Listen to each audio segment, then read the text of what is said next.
Find a suitable route for a transmitter cable down to where the display will be mounted.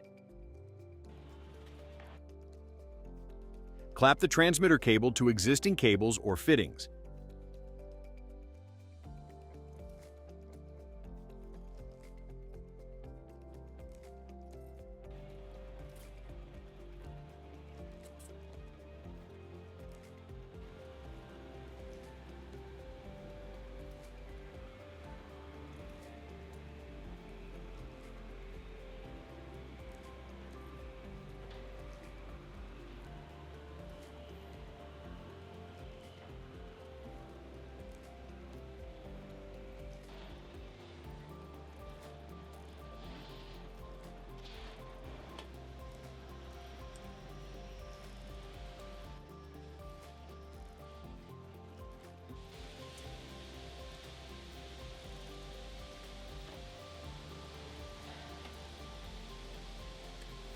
These wires will either go directly into the FINCH 3 display for a one-compartment tank or into a Titan supplied junction box.